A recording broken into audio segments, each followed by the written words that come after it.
Hello guys, ito ngayon ay ating meron tayong pag-uusapan tungkol sa prayer o sa panalangin o yung ibang term ay pagdasal.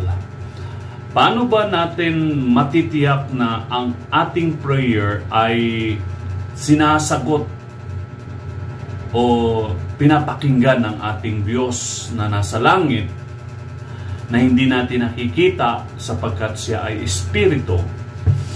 Ngayon, meron akong kunting sasabihin dito tungkol sa prayer. Prayer is simply an honest, ongoing conversation of God. Jesus tells us that God knows what we need. Mababasa natin sa Book of Matthew chapter 6 verse 8. Be not ye therefore like unto them, for your Father knoweth what things you need of before you ask Him. Matthew chapter 6 verse. But He still wants us to come and tell Him what's on your minds. He is a good Father who cares for us. Yun ay nakasulat yun sa Book of Matthew chapter 7 verse 11. If ye then, being evil, know how to give good gifts unto your children, how much more shall your Father which is in heaven give good things to them that ask Him. Matthew chapter 7 verse 11. He wants to speak into our circumstances, comfort our hearts, and shape our perspective. God loves giving good gifts to His children. Gifts they want, long for, and asked for. But sometimes what we want isn't actually good for us. When Jesus says in Matthew chapter 7 verse 8, For everyone that asketh receiveth, and he that seeketh findeth, and to him that knocketh it shall be opened. Matthew chapter 7 verse 8. Mababasa natin doon, ask and it will be given to you. He isn't saying that we will get everything we asked for. God cannot and will not give us anything that contradicts His character. God will only give us what is good, and sometimes a no from God is the response we actually need. But He still wants us to bring Him all our desires. And if we ask for anything that aligns with His will, He hears us. Mababasa natin in 1 John chapter 5 verse 14. And this is the confidence that we have in Him, that if we ask anything according to His will, He heareth us. 1 John chapter 5 verse 14. So how do we discover God's will? We spend time to Him. The more we get to know God, the more we will understand His character. And it's only when we understand His character that we will ask for things that align His will. Jesus' words in Matthew chapter 7 are a promise that when we ask for God, He gives us Himself. When we humbly seek God, He finds us. And when we come to Him as we were, He welcomes us with open arms. When we draw near to God, He will draw near to us.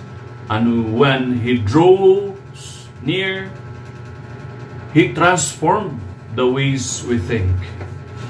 And when He draws near, He transforms the ways we think, renews our mind, restores our soul. He transforms the ways we think, leads us down path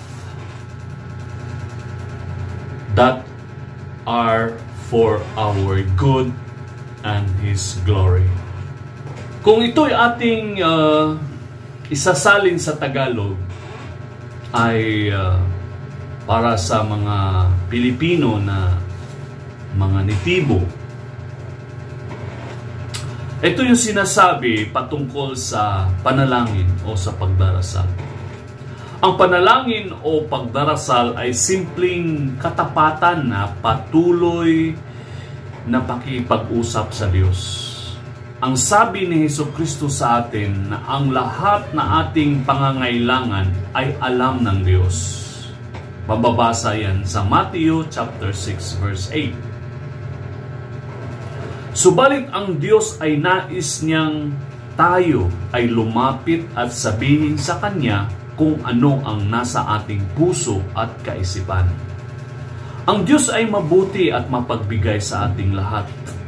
Sa Matthew chapter 7 verse 11. Ibig ng Diyos na magsalita siya sa ating mga sirkumstansya o sitwasyon sa buhay. Aaliwin ang puso at uhubugin ang ating mga perspektibo o ang ating mga pananaw.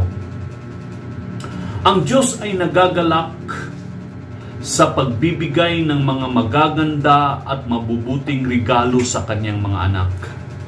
Mga regalong gusto natin, mga pangangailangan at mga munting kahilingan.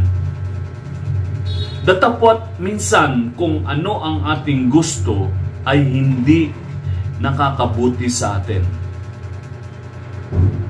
Si Jesucristo ay nagsalita sa Matthew chapter 7 verse 8. Sabi niya, humingi ka at ikaw ay bibigyan. Ngunit hindi niya sinabing kung ano ang mga hinihingi ay makukuha natin lahat. Ang Diyos Ama ay ayaw at hindi magbibigay sa atin na kontra sa Kanyang kalooban. Siya ay magbibigay sa atin kung ano ang mabuti o sa ikabubuti natin. Minsan, ang no ng Diyos ang sagot na kailangan natin. Subalit ang Diyos ay nagnanais na dalhin sa Kanya ang lahat na pangangailangan natin.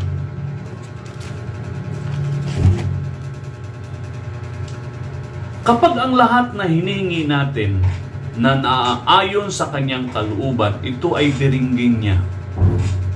Basahin natin ang 1 John chapter 5 verse 14. So paano natin malaman ang kalooban ng Diyos? Kailangan natin na magbigay ng oras para sa Kanya. Ang lapis na pagkakilala natin sa Diyos Ama ay lalong maunawaan ang Kanyang mga ugali, kaisipan at ang Kanyang puso. At kung naunawaan natin ang Kanyang kalooban, tayo ay makakahingi ng kahit ano na ayon sa Kanyang kalooban o pagnanais. Ang salita ni Jesucristo sa Matthew chapter 7 ay ang pangako na nagsasaad na kung tayo ay humingi sa Diyos Ama, ay ibibigay niya ang Kanyang sarili. Kapag tayo ay nagpakumbabang naghahanap at nakiusap sa Kanya, tayo ay masumpungan niya. At kapag tayo ay lumapit sa Kanya ng tunay at tapat, tayo ay tatanggapin na may bukas palad. Kapag tayo ay lumapit sa Diyos, siya ay lalapit sa atin. At kung siya ay lalapit sa atin, tayo ay huhubugin at babaguhin ang kaisipan.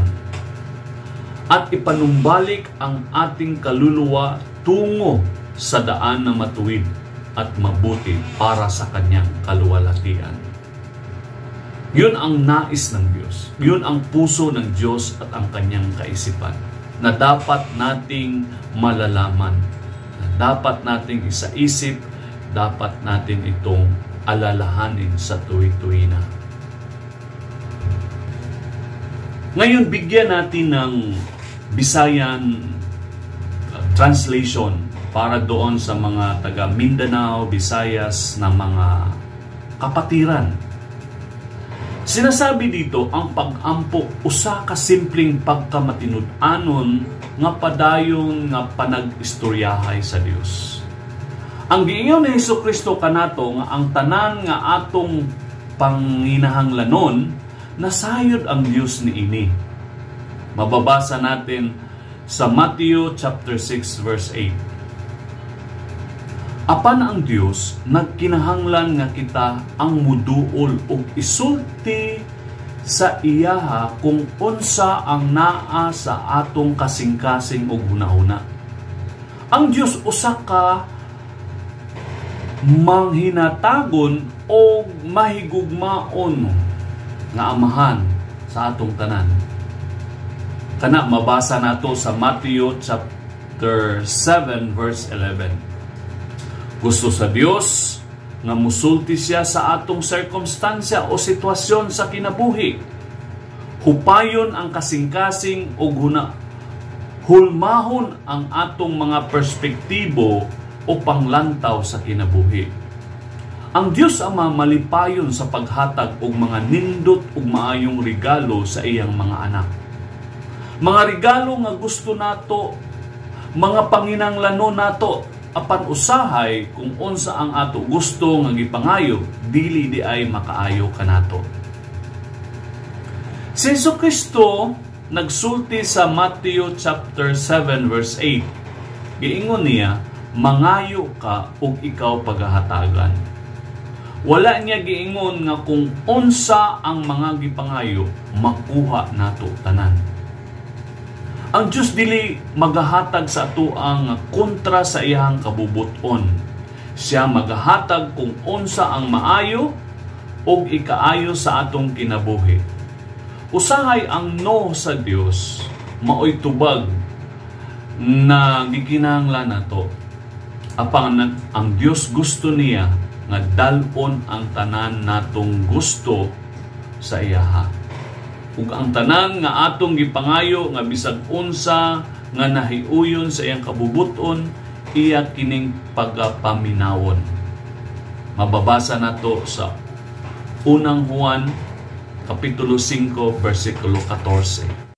Ug ang atong nabatunang pagsalig kaniya mao kini nga kun mangayo kitag bisag unsa sumala sa iyang kabubuton, siya patalinghog gayud kanato.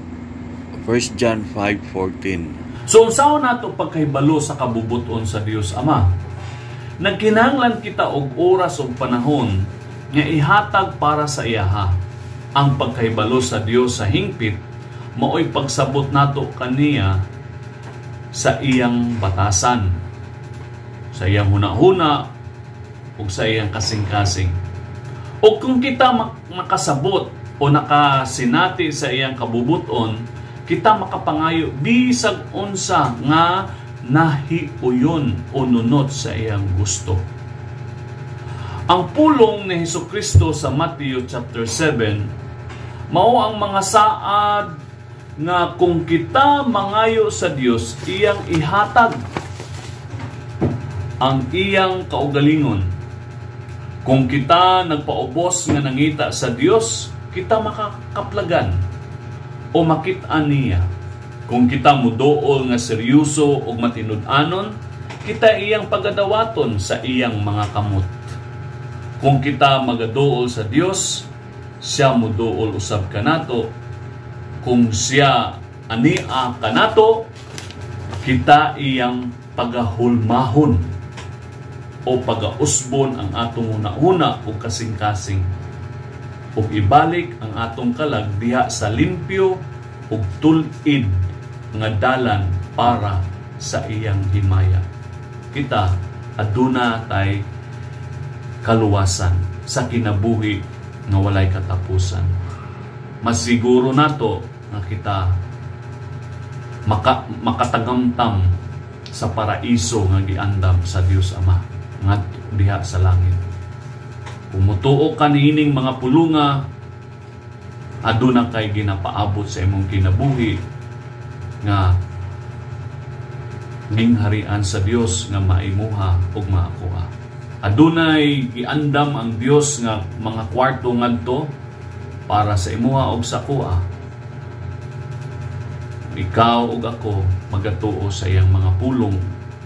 Dili lang mutuo kundi magasunod, magatuman sa iyang mga pulong. Pagpalain po tayo ng